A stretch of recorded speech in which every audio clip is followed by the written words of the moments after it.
temos 4 personalidades e formações, eu acho que bastante complementares, né?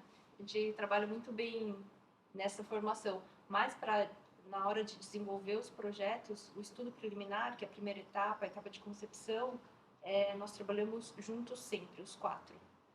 Até a entrega do estudo preliminar para o cliente, a apresentação para o cliente, nós 4 estamos juntos. E depois, naturalmente, o projeto, no seu desenvolvimento, a gente vai dividindo para quem está com menos, vamos dizer, frente no momento, mas sempre trabalhando, como somos em 4, não é tão difícil também a gente trabalhar em conjunto, né? Compartilhar as decisões importantes, enfim, sobre o que está acontecendo no projeto. Então, tem um olhar, tem uma divisão meio que natural de depois na etapa do projeto executivo e acompanhamento de obra que a gente se divide entre nós, até na tratativa com o cliente, para o cliente não ter que falar com os 4, né? Então fica meio que direcionado para um. Mas claro, se aquela pessoa não está, os 4 estão sabendo sobre o projeto, porque a gente conversa constantemente, a gente trabalha numa mesma mesa, os 4 ali estão sabendo o que está acontecendo. Acho que isso é o que torna possível a gente ser só em 4, porque se cada um ficasse meio que no seu casulo, acho que a coisa seria muito, muito mais confusa.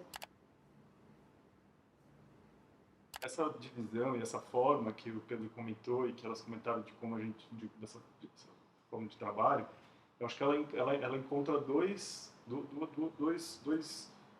motivos, eu acho que fundamentais. Um é o conforto da nossa produção, do nosso dia a dia mesmo.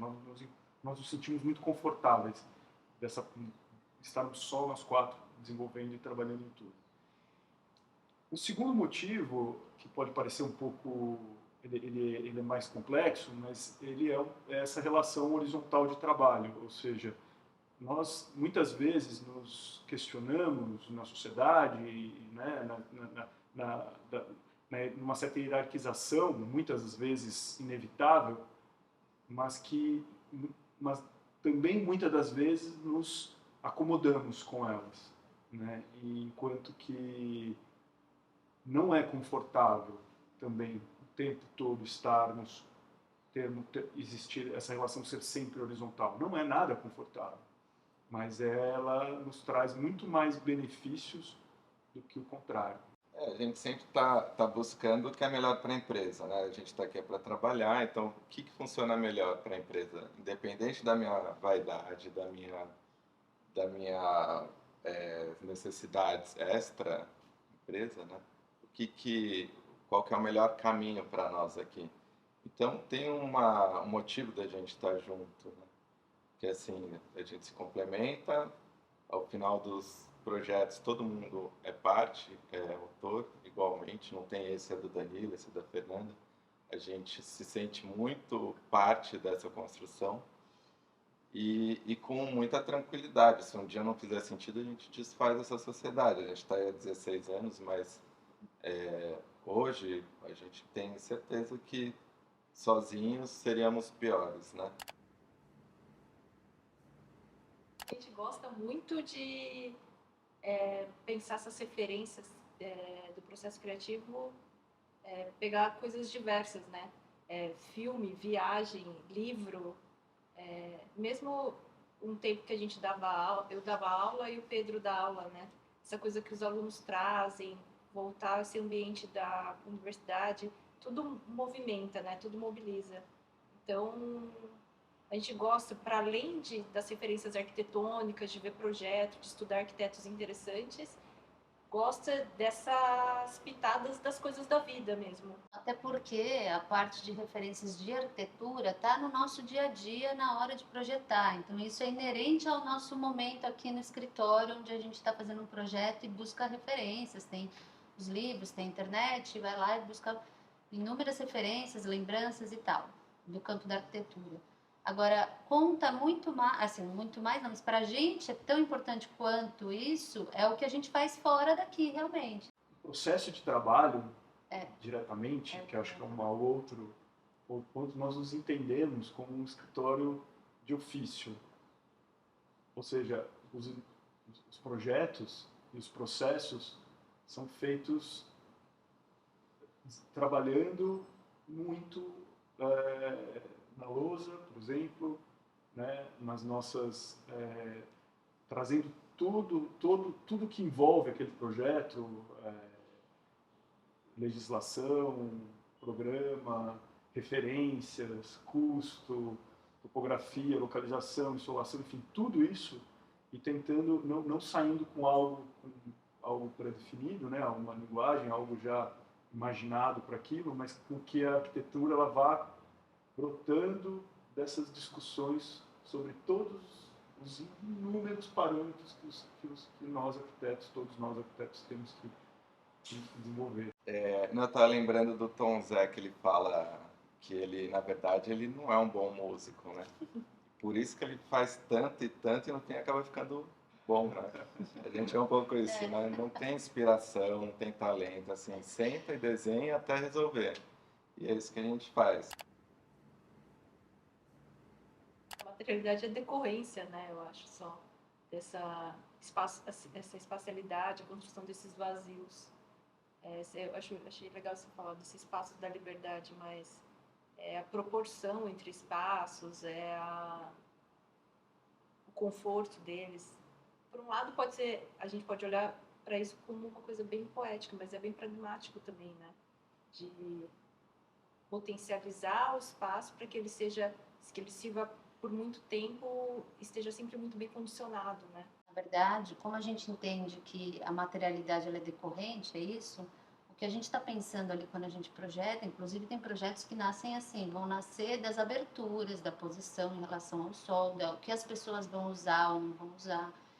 A gente tem sempre umas brigas assim, no bom sentido, com os clientes, quando eles vêm com muito programa que vão ser pouco utilizados e a gente quer melhor qualidade do espaço para os programas que efetivamente vão ser utilizados no dia a dia. Isso tudo é um perde-ganha, onde a gente quer sempre ganhar mais na qualidade espacial. E aí, decorrente disso, vão vir as grandes aberturas, aí depois vai vir o sistema estrutural que faça sentido naquele lugar, daquela forma, como que é o lote, como que não é. Mas acho que a coisa parte dos espaços, né? Da parte espacial mesmo, da onde vão estar as pessoas vivendo ali, né? Onde é o que você falou, os espaços vividos. Da flexibilidade desses espaços, né? Ao longo dos anos, inclusive, né? Flexibilidade não só no momento em que ele está sendo criado, mas ao longo dos anos, da vida daquela casa, daquele prédio, enfim. A gente sabe que as coisas podem mudar e não dá para você deixar a arquitetura ser um bloqueio para isso. E por incrível que pareça, a materialidade, né, vamos dizer, a superfície dela é o que menos interessa na nossa discussão. Sim. Porque a gente sempre fala para o cliente, pode pintar de branco, pode revestir, pode deixar no bloco. Isso a gente não vai ter controle ao longo do tempo. A gente não pode determinar a qualidade da nossa arquitetura por uma coisa que a gente pouco vai conseguir controlar a partir do momento que esse espaço vai estar sendo utilizado.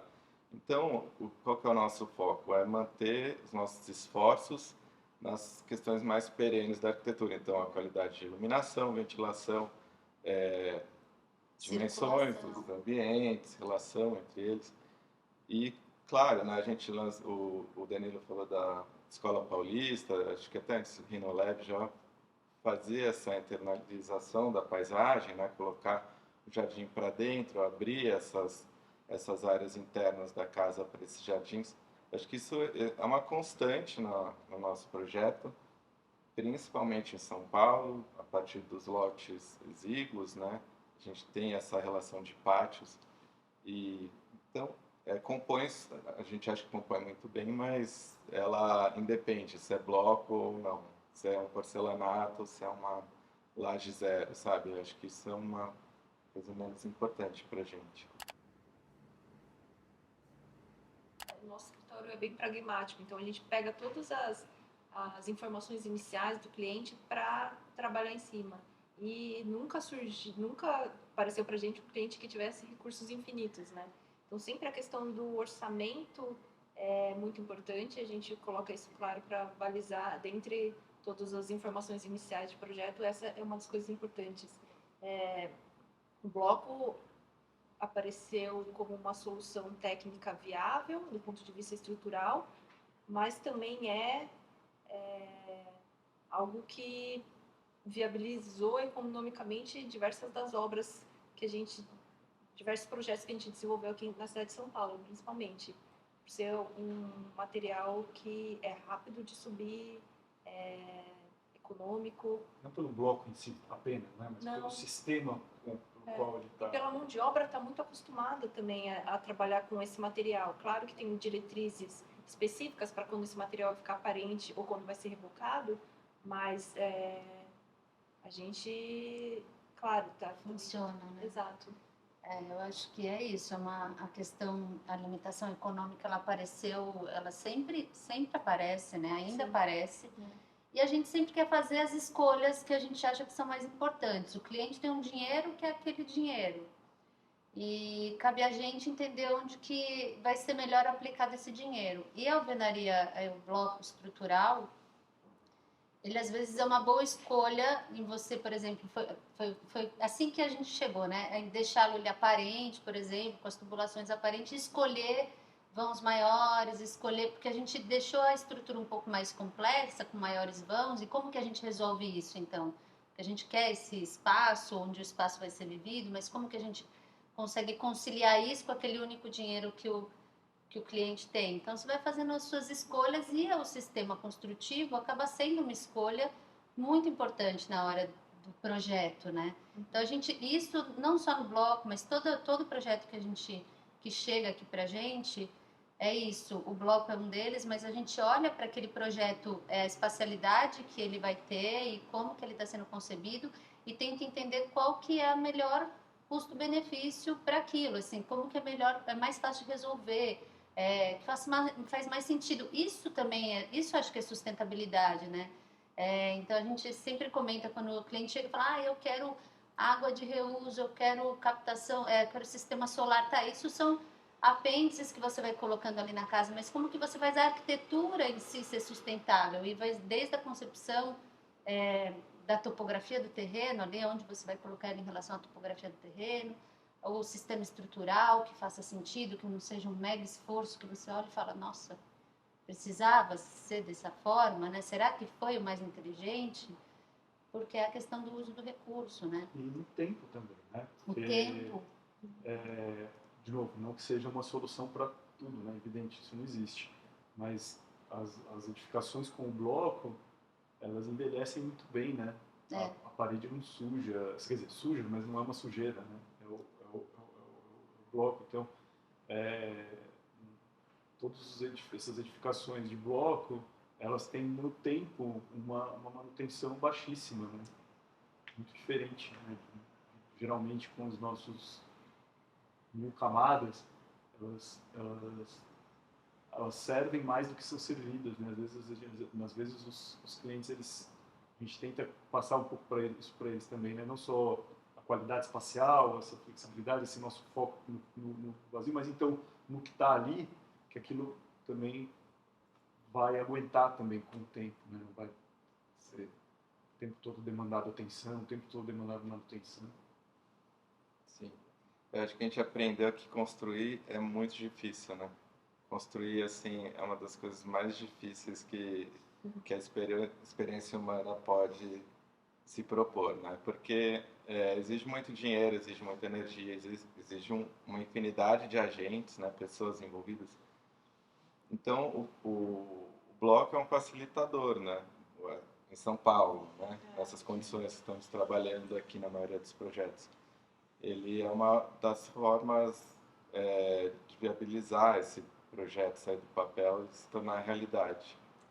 A gente se inspira muito na arquitetura paulista, mas a verdade é que ninguém tem clientes desse porte, né? Demandando trabalho da gente. A gente está aqui trabalhando numa outra escala, numa outra camada social, né? Econômica, na maioria dos projetos. Então, a gente pega esse valor, esse investimento do cliente e vai fazer o melhor possível a partir dos recursos que temos, né? O bloco, ele ele surgiu, como a Juliana comentou, de uma demanda pontual, pragmática de um determinado projeto, né? E assim que a gente dominou como trabalhar com ele e que ele funcionou, de certa forma, nós não estávamos assim convencidos, né, de que era um caminho, de que aquilo, nem entendíamos, acho que muito bem, que aquilo era um caminho. Né? A gente gostava do resultado, mas não tínhamos consciência do quanto aquele resultado era de fato pertinente para uma produção mais a longo prazo. Mas acho que quando a gente de fato assume que isso é uma linguagem, e isso de fato, e tem uma certa consciência também de que isso é uma identidade, e que muitas vezes a gente, por diversas vezes na arquitetura, não é um caminho evidente, não existe caminho certo, mas que era um caminho que a gente fazia sentido para a gente trilhar por ele, né? Ao invés, por exemplo, de um caminho onde não se tem essa linguagem ou essa identidade tão característica, tão vinculada, eu acho que foi bom, né? Foi, de novo, essas reflexões, esse amadurecimento foi fazendo com que nós também nos tornássemos mais tranquilos e esse assumir a própria identidade, não como algo, de novo, né? Não como algo que vem a priori nos projetos, né? Então, bom, então a partir de então, não, mas ele fazendo sentido, ou seja, as ferramentas fazendo sentido naquelas demandas, não fazia sentido não usá-lo. É uma identidade genuína, né? Não é assim, vamos trabalhar com qual material, escolhe aleatoriamente. Tem toda essa justificativa que a gente vem tratando aqui nessa conversa. É como o tijolo no Paraguai, é o material mais econômico que tem para se trabalhar. E se a gente domina esse material, entrega uma obra com qualidade, não tem por que não fazê-lo. Agora, se amanhã o preço do bloco superar o do ferro, do aço, que seja, a gente vai mudar. Não é uma camisa de força, é uma condição que a gente se encontra agora com os projetos.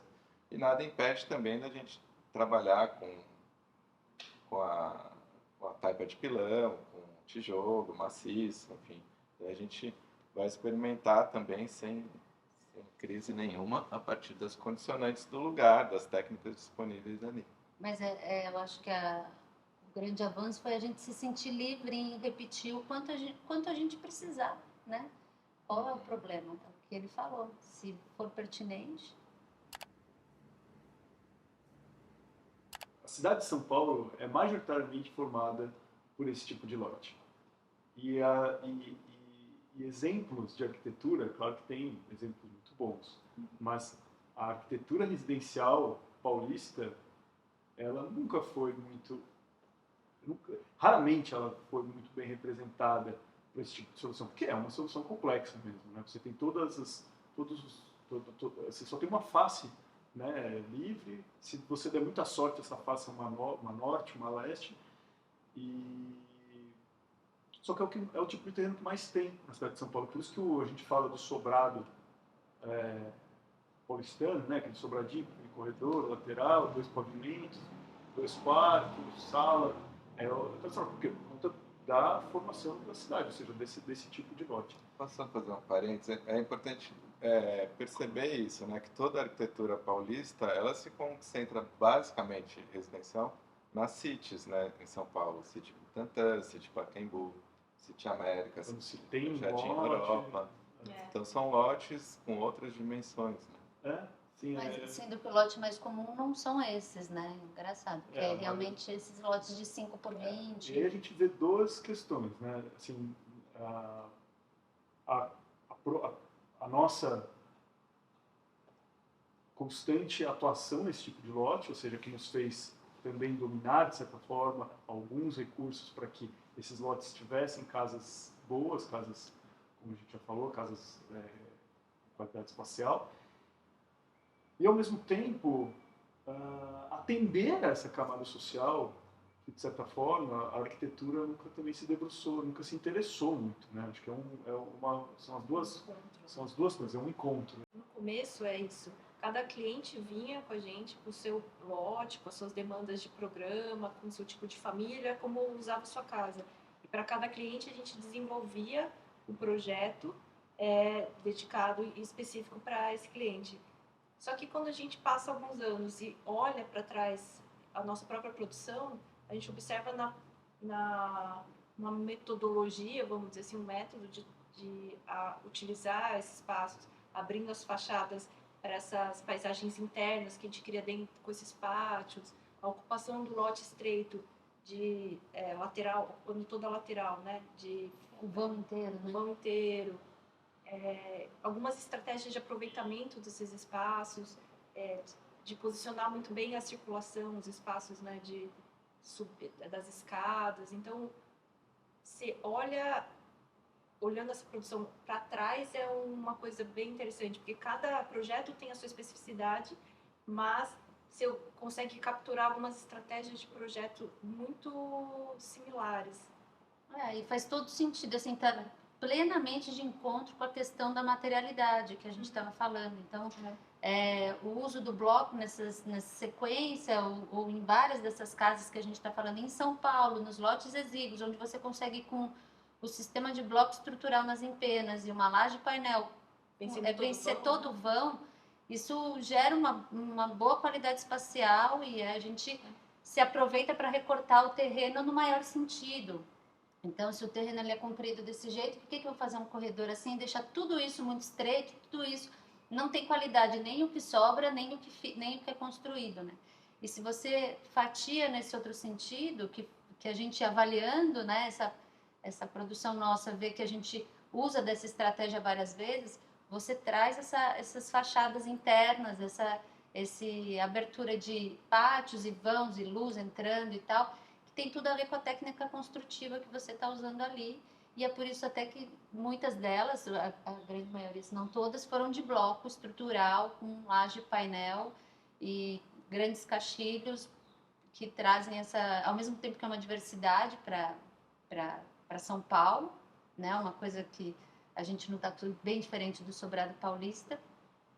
Ela vai se apropriando da experiência de uma da outra, que é isso que o Pedro estava brincando, que é a tese de doutorado da Fernanda, mas que a gente também, para aquela exposição da Liga, fez essa reflexão desse aprimoramento, dessa cópia sem ser uma cópia, de ser uma evolução do próprio experimento, né?